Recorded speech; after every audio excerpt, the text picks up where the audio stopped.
Hello students, जय हिंद। कैसे हैं आप सभी लोग? उम्मीद करता हूँ सभी बहुत ही बढ़िया होंगे। सो गाइस, मैं नोटिफिकेशन एक जो है वो रिलीज कर देता हूँ एप्लीकेशन पर, और जिन भी स्टूडेंट्स ने एप्लीकेशन डाउनलोड नहीं करी है प्लीज एप्लीकेशन डाउनलोड कर लीजिएगा। MP current affairs class started.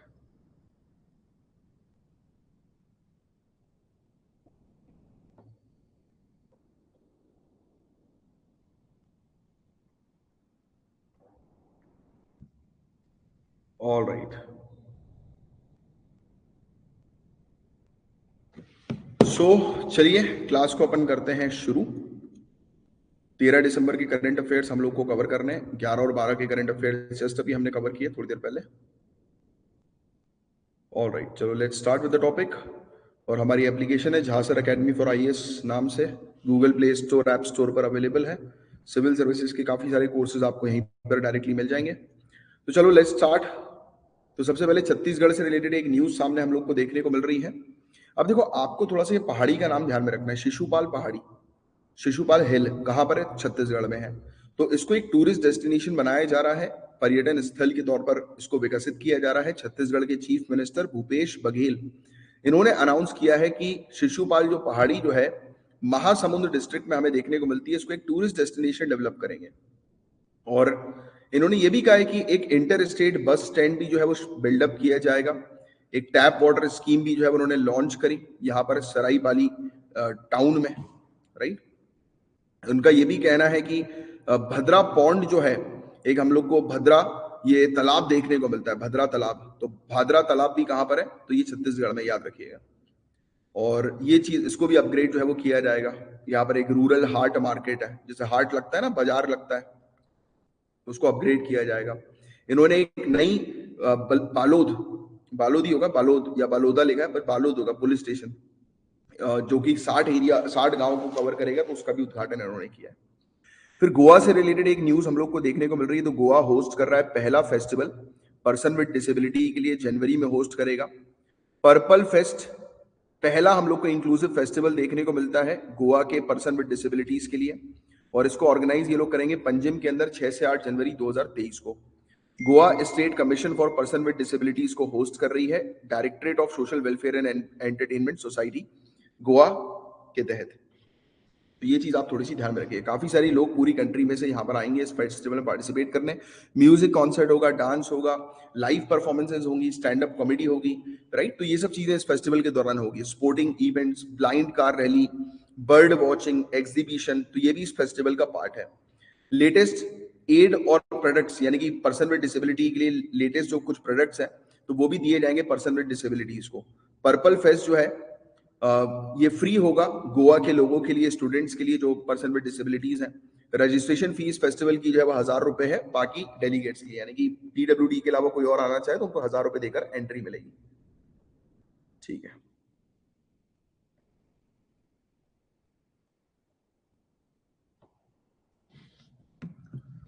अब डिफेंस से रिलेटेड, रक्षा से रिलेटेड एक न्यूज हम लोग को देखने को मिल रही है।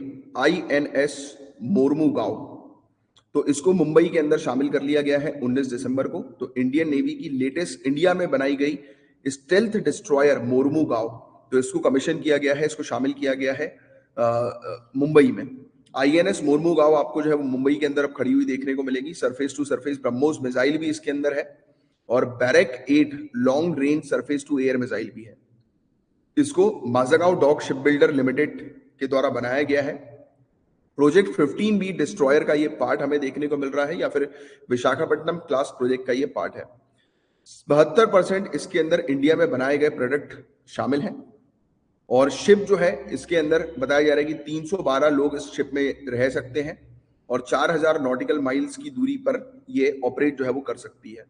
और ये कैरी कर सकती है 42 डेज मिशन, यानी कि 42 दिन का मिशन इसके अंदर आराम से कंडक्ट किया जा सकता है। इसके अंदर पावरफुल कंबाइंड गैस और गैस प्रोपल्जन प्लांट हम लोग को देखने को मिलता है। इसमें 4 रिवर्सिबल गैस टर्बाइंस भी हैं। आईएनएस मोरमुगांव जो है वो बताया जा रहा है कि 19 दिसंबर 2021 में को जो है वो बताया जा रहा था कि शामिल जो है वो किया गया था इनिशियली। और ये बेसिकली बताया जा रहा है कि इंडियन नेवी की कैपेबिलिटी को मैरीटाइम समुद्री सिक्योरिटी के लिए, समुद्री रक्षा के लिए जो है वो और भी बेहतर कर देगी।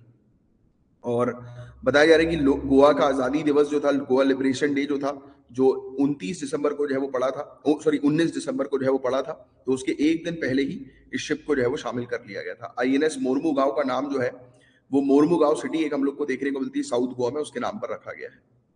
अब हिमाचल प्रदेश की एक न्यूज हम लोग को देखने को मिल रही है। सुखविंदर सिंह सुक्खू, इन्होंने जो है वो ओथ ली है एज अ चीफ मिनिस्टर के तौर पर हिमाचल प्रदेश के। 11 दिसंबर 2022 को, याद रखिएगा, ये 15वें चीफ मिनिस्टर हिमाचल प्रदेश के हमें देखने को मिल रहे हैं। बीजेपी के लीडर जयराम ठाकुर, तो ये सीएम थे, बेसिकली चीफ मिनिस्टर थे हिमाचल प्रदेश के, तो उसके बाद अब ये नए चीफ मिनिस्टर सुखविंदर सिंह सुक्खू हम लोग को देखने को मिल रहे हैं।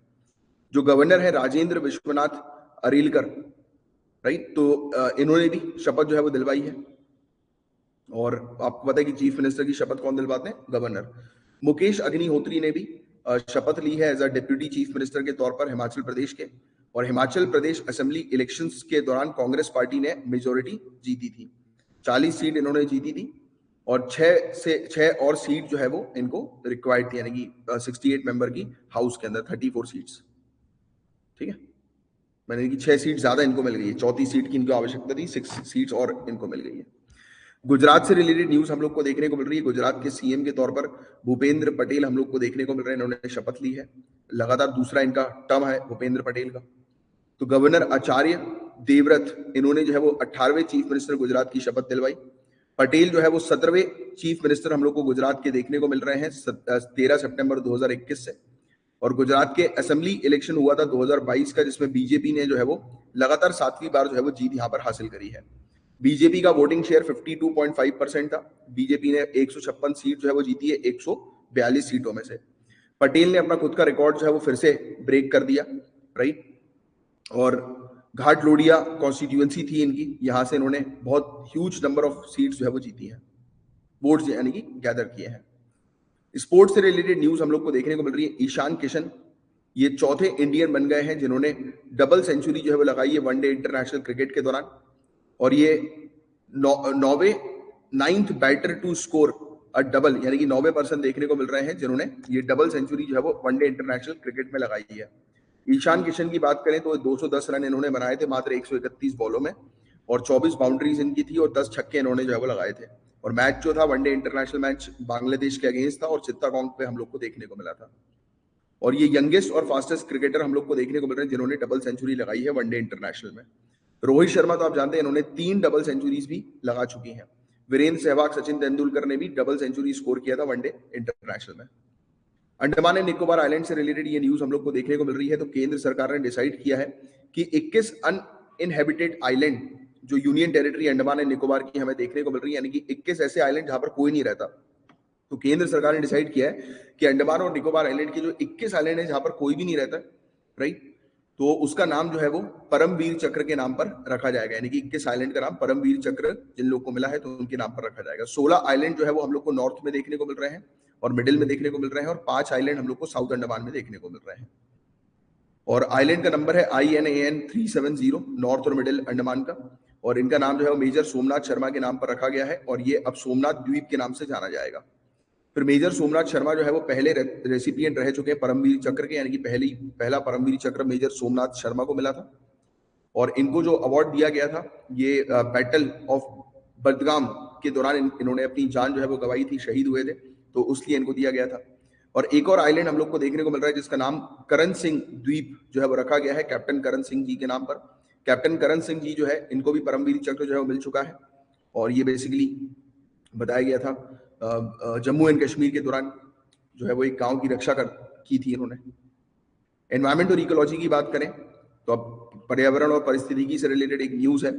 2400 से भी ज्यादा गन्स सरेंडर की गई हैं अभी तक, जब से एयर गन सरेंडर अभियान कैंपेन लॉन्च किया गया 17 मार्च 2021 को। जब से ये कैंपेन लॉन्च किया तो जो लोग बाग थे अरुणाचल प्रदेश के, उन्होंने अपना सपोर्ट यहाँ पर दिया। 7 दिसंबर को लगभग 30 एयर गन जो है वो सरेंडर की गई बेस्कॉन 5.0 फेस्टिवल के दौरान, जो कि लेपरदा डिस्ट्रिक्ट में हम लोग को देखने को मिला। बेस्कॉन फेस्टिवल की बात करें तो इसके सेलिब्रिटीज जो है वो लोकल ट्राइबल आर्ट और कल्चर के हम लोग को देखने को मिलते हैं, कि लोकल ट्राइबल और आर्ट और कल्चर को ये सेलिब्रेट करते हैं।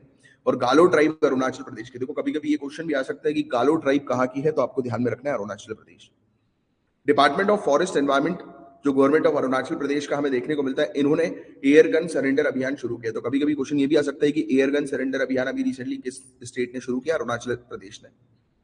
और ये एक बहुत ही बड़ा ग्रीन मूवमेंट था जिसके थ्रू कंट्रोल करना और मतलब जो पॉपुलेशन वाइल्ड लाइफ की डिक्रीज हो रही थी तो उसको कंट्रोल करना, यानी कि जो वाइल्ड लाइफ लोग आके एयर गन से जानवरों को मार देते थे तो उसको डिक्रीज करना। टोटल फॉरेस्ट एरिया यहाँ का 80% हमें देखने को मिलता है। अरुणाचल प्रदेश के टोटल लैंड एरिया का 80% फॉरेस्ट एरिया है।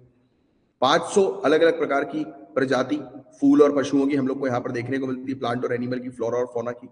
18 नवंबर 2021 को फॉरेस्ट डिपार्टमेंट जो गवर्नमेंट ऑफ अरुणाचल प्रदेश के हैं, इनको मिला है conservation award for its air gun surrender अभियान। फिर पुनियो अपुम, तो इन्होंने जो है वॉलंटरी सरेंडर किया अपने 22 कैलिबर एयर गन को, जिसकी कीमत 3.5 लाख है। ये मोस्ट एक्सपेंसिव गन है अभी तक की जो सरेंडर किसी इंडिविजुअल ने करी अपनी खुद की इच्छा से। आर्ट और कल्चर की बात करें तो 13वां एडिशन हम लोग को अंडर द साल ट्री थिएटर फेस्टिवल का देखने को मिला। आसाम के अंदर ये शुरू हुआ। फेस्टिवल जो है ये सेलिब्रेट किया गया है आसाम के अंदर गोलापारा डिस्ट्रिक्ट में। ये यूनिक थिएटर फेस्टिवल हमें देखने को मिल रहा है। साल ट्री प्लांटेशन के लिए ये फेस्टिवल जाना जाता है। इस साल फेस्टिवल को सपोर्ट जो है वो मिला है चीफ मिनिस्टर ऑफ आसाम रभा हसोंग का, और ऑटोनोमस काउंसिल जो हम लोग को देखने को मिल रही है इंडियन ऑयल लिमिटेड कॉर्पोरेशन है। फिर एक बोनगई गांव रिफाइनरी है, तो उनका सपोर्ट के साथ ये फेस्टिवल हम लोग को देखने को मिल रहा है। इसको ऑर्गेनाइज किया गया है बिना किसी आर्टिफिशियल डिवाइस का उपयोग किए। इवन माइक्रोफोन भी जो है वो हम लोग को देखने को मिल रहा है, उसका भी इस्तेमाल नहीं किया गया, राइट। इवन ऑर्गेनाइजर जो है उन्होंने बैम्बू का उपयोग किया, स्ट्रॉस का उपयोग किया, जिसके थ्रू ये स्टेज जो है वो बनाया इन्होंने और सिटिंग अरेंजमेंट करी, यानी कि प्रॉपर नेचुरल तरीके से, कोई भी आर्टिफिशियल चीजों का उपयोग जो है वो नहीं किया इस फेस्टिवल के दौरान। इस साल 7 फंक्शंस हम लोग को देखने को मिले जिसको डिस्प्ले किया गया 3 दिन के फेस्टिवल में। इससे पहले एक एडिशन में थिएटर ग्रुप हम लोग को साउथ कोरिया, ब्राजील, पोलैंड और बांग्लादेश से हम लोग को देखने को मिला जिन्होंने इस फेस्टिवल में सेलिब्रेट किया था। और ये ऑर्गेनाइज किया गया है, मतलब बताया जा रहा है कि नेचर का को एग्जिस्टेंस, नेचर और सिम्बायोटिक रिलेशन, यानी कि नेचर के साथ हमारा किस प्रकार से रिलेशनशिप है उसको स्प्रेड करने के पर्पस के लिए 2008 में इस प्रकार के फेस्टिवल की शुरुआत जो है वो की गई थी लेट शुक्राचार्य राभा के द्वारा, जिनको इंटरनेशनल रिकॉग्नाइजेशन भी दिया गया ओपन एयर थिएटर फेस्टिवल के लिए और साल ट्री के अंडर। और शुक्राचार्य राभा, तो ये एक बहुत ही इंपॉर्टेंट पर्सनालिटी है, जानी मानी पर्सनालिटी हमें देखने को मिलती है। फिर आसाम से रिलेटेड एक और न्यूज हम लोग को देखने को मिल रही है, बरसापारा क्रिकेट स्टेडियम। तो यहाँ पर पहला one day international India Sri Lanka series का 10 जनवरी को होगा। बरसापारा क्रिकेट स्टेडियम कहाँ पर है? तो आसाम के अंदर है, तो ये फैक्ट आप ध्यान में रखिएगा। इंडिया श्रीलंका का मैच यहाँ पर होगा। स्टेडियम जो है उसने होस्ट किए हैं T20 इंटरनेशनल, और बताया जा रहा है इंडिया और साउथ अफ्रीका के बीच में 2 अक्टूबर 2022 को ये मैच हुआ था। और सीरीज जो है वो श्रीलंकन के अगेंस्ट जो है वो हमें देखने को मिलेगी। फिर उसके बाद न्यूजीलैंड और ऑस्ट्रेलिया के अगेंस्ट भी सीरीज यहाँ पर होगी। बरसापारा क्रिकेट स्टेडियम की बात करें तो आसाम का क्रिकेट एसोसिएशन स्टेडियम के नाम से भी ये जाना जाता है। 2300 करोड़ रुपए में इसको बनाया गया था। इसका उद्घाटन आसाम के chief minister sir Sarbananda Sonowal के द्वारा जो है वो 10 अक्टूबर 2017 को किया गया था। और लार्जेस्ट स्पोर्ट स्टेडियम है ये नॉर्थ ईस्ट इंडिया के अंदर। काफी सारे डोमेस्टिक और इंटरनेशनल मैचेस जो है वो यहाँ पर होते हैं। उस समय चीफ मिनिस्टर तरुण गोगोई, इन्होंने जो है वो फाउंडेशन रखा था, इसका आधारशिला जो है वो रखी थी 2004 में से स्टेडियम को बनाने की। अब अरुणाचल प्रदेश से रिलेटेड एक न्यूज हम लोग को देखने को मिल रही है। अब आप देखिए अरुणाचल प्रदेश के अंदर एक नई सॉन्ग बर्ड मिली है माउंटेन्स में। तो एक एक्सपीडिशन चल रहा था, खोज चल रही थी अरुणाचल प्रदेश के अंदर, जहां पर 6 बर्ड वॉचर का एक ग्रुप था। उनका कहना है कि उन्होंने एक नई प्रजाति जो है वो देखी है व्रेन पैबलर की। और मार्च के अंदर एक टीम बर्ड वॉचर की जो है बेंगलुरु, चेन्नई, तिरुवनंतपुरम और 2 अरुणाचल प्रदेश के गाइड जो है उन्होंने खोज करना जो है वो शुरू करी। इन्होंने मोगापी पीक यानी कि मोगापी चोटी, अब देखो मोगापी चोटी के बारे में भी आपको पता होना चाहिए कहां पर है, तो ये अरुणाचल प्रदेश में। तो उन्होंने वहां पर गए थे, तो उन्होंने एक व्रेन पैबलर करके एक rare grey billed wren babbler bird जो है वो देखी। और ग्रे बेलीड व्रेन पैबलर ये बेसिकली म्यांमार के अंदर पाई जाती है और चाइना और थाईलैंड में भी ये देखी गई है। ये नई प्रजाति जो है लीसू व्रेन पैबलर, तो ये लीसू कम्युनिटी के नाम पर इसको रखा गया है। लीसू कम्युनिटी अरुणाचल प्रदेश की, ये फैक्ट भी थोड़ा सा ध्यान में रखिएगा। साइंटिफिकली प्रूव करने के लिए कि ये नई प्रजाति या सब स्पीसीज जो है वो व्रेन पैबलर की है, तो इसको डिस्कवर किया गया। तो ये बहुत ज्यादा जरूरी था कि इनके जेनेटिक मटेरियल को जो है वो कंपेयर करना पुरानी चिड़ियाओं के साथ। अब व्रेन पैबलर की जो है बात करें तो ये बेसिकली 20 प्रजातियां हमें लगभग इसकी देखने को मिलती है स्मॉल एशियन बर्ड्स की, जो कि पैबलर फैमिली तमलिडे से बिलोंग करती हैं। और ये 10 से 15 सेंटीमीटर की या 4 से 6 इंच लंबी हमें देखने को मिलती है। इनकी छोटी जो है वो टेल होती है, पूंछ जो है वो छोटी होती है, राइट। इनकी बीक की भी अगर बात करें, चोंच की अगर बात करें, तो वो भी छोटी हम लोग को देखने को, छोटी और सीधी देखने को मिलती है। साउथ एशिया में मेनली ये पाई जाती है, इंडिया के अंदर। और नागा व्रेन पैबलर जो है वो नागालैंड और मणिपुर में पाई जाती है। अब आंध्र प्रदेश से एक रिलेटेड न्यूज हम लोग को देखने को मिल रही है। कौशल 2022 अवार्ड जो है वो आंध्र प्रदेश के गवर्नर ने स्टूडेंट्स को दिया है। आंध्र प्रदेश के गवर्नर हम लोग को हरिचंदन देखने को मिलते हैं। उन्होंने अटेंड किया था स्टेट लेवल कौशल 2022 अवार्ड को, और चीफ गेस्ट के तौर पर। और 9 दिसंबर को अवार्ड प्रोग्राम जो है वो school of planning and architecture auditorium Vijayawada के अंदर देखने को मिला। कौशल जो है वो एक state level science talent test है, यानी कि टेस्ट है, साइंस लेवल का टेस्ट हम लोग को देखने को मिलता है, स्टेट लेवल का साइंस टेस्ट है, राइट। 2018 में इसको लॉन्च किया गया था। और भारतीय विजनना मंडली बीवीएम और Andhra Pradesh state council of science and technology, इन्होंने जॉइंटली इस इवेंट को जो है वो कंडक्ट किया। कौशल इंकरेज करता है बच्चों को कि बच्चे जो है वो क्रिटिकली चीजों को सोचें, एनालिसिस करें, प्रॉब्लम सॉल्व करें, राइट। और इंडिया का जो कंट्रीब्यूशन है पूरे दुनिया भर में अलग अलग फील्ड में, साइंस और टेक्नोलॉजी की फील्ड में, उसको आगे बढ़ाएं। 55,012 स्टूडेंट जो है वो 2431 स्कूल से 26 डिस्ट्रिक्ट के अंदर इन्होंने कंपटीशन में पार्ट लिया। और ये गवर्नमेंट स्कूल के स्टूडेंट्स के लिए ही वो था, पार्टिसिपेशन हम लोग को देखने को मिला था। ठीक है,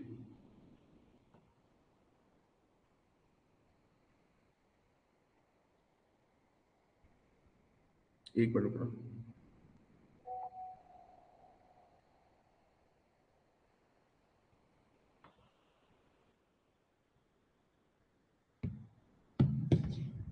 अब अरुणाचल प्रदेश की बात करते हैं। तो अरुणाचल सरकार ने लॉन्च किया है 7वां एडिशन सेवा आपके द्वार 2.0 कैंपेन का। ये कैंपेन लॉन्च किया गया है, हम लोग को देखने को मिल रहा है कि गोसांग गांव है एक अपर सियांग डिस्ट्रिक्ट में। मेन एम ये है इस कैंप का कि ये इंश्योर करना कि बेनिफिट जो है वो गवर्नमेंट स्कीम और सर्विसेज का जो है वो लोगों के डोर स्टेप तक मिले। सेवा आपके द्वार नाम से ही समझ में आ रहा है, अरुणाचल प्रदेश की स्कीम है, बस ये चीज आप ध्यान में रखिएगा। दूसरा एडिशन इसका ये हम लोग को देखने को मिल रहा है। सेवा आपके द्वार 2.0 जो है वो अलग है सेवा आपके द्वार प्रोग्राम से, राइट, थोड़ा सा। और सेवा आपके द्वार जो है वो पास किया गया था 2018-19 के बजट में। और इसका मेन एम यही था कि जितनी भी सरकारी सर्विसेज हैं सिटीजन्स को मिलनी चाहिए, हर प्रकार की सरकारी सर्विसेज। आसाम की बात करें तो मिनिस्ट्री ऑफ रेलवेज ने एलोकेट किए 250 करोड़ रुपए की सिलचर रेलवे स्टेशन को बेटर बनाने के लिए। अब सिलचर रेलवे स्टेशन जो है वो लोकेटेड हम लोग को छाछर डिस्ट्रिक्ट सदर्न आसाम के अंदर देखने को मिल रहा है। सिलचर रेलवे स्टेशन जो है वो एक इंडिया का one of the oldest railway station है। और आसाम बंगाल रेलवे के द्वारा ये बनाया गया, जो कि एक ब्रिटिश इंडिया की कंपनी थी। डिटेल प्रोजेक्ट रिपोर्ट जो है वो अप्रूव की जाएगी 2023 में, और पहला फेज जो है वो रीडेवलपमेंट का कंप्लीट हो जाएगा 2024 में। मिनिस्ट्री ऑफ रेलवेज ने 280 करोड़ रुपए और 200 करोड़ रुपए जो है एलोकेट किए हैं गुवाहाटी और रंगिया रेलवे स्टेशन को बनाने के लिए भी। तो ये फैक्ट आप थोड़ा सा ध्यान में रखिएगा। और इसके अलावा हमारी टेस्ट सीरीज भी अवेलेबल है। आप यूपीएससी, एमबीबीएससी, यूपीपीसीएस, किसी भी स्टेट सिविल सर्विसेज की आप तैयारी कर रहे हो तो 75 से भी ज्यादा फ्री टेस्ट इसमें आपको मिलेंगे हमारी एप्लीकेशन के अंदर, और 2100 से भी ज्यादा की टेस्ट सीरीज है। तो इसको आप ज्वाइन कर सकते हैं, मात्र 599 रुपीज इसकी फीस है। जिन स्टूडेंट से ज्वाइन नहीं करिए ज्वाइन कर लीजिए, और रेगुलर प्रैक्टिस जो है वो लगाना शुरू करिए। तो इसी के साथ हमारा करंट अफेयर्स जो है वो फिनिश होता है। शाम में 7 बजे हम इसके एमसीक्यू, जो अभी तक आपने करंट अफेयर्स पढ़े हैं उसके एमसीक्यू जो है वो हम लोग कवर करेंगे। ठीक है, चलो, जय हिंद।